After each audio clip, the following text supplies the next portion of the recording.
শিখেছি। জানি না কতটা বাধা তুমি একা সয়েছ, বুঝতে দাওনি কিছু।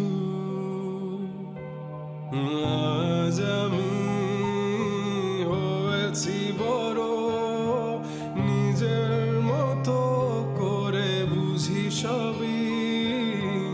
অজান্তে কেমন আছিস?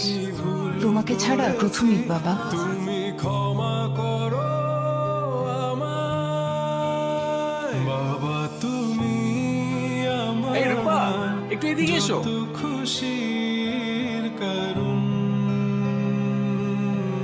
বাবা বলো তোমার মতো করবে কে শাসন।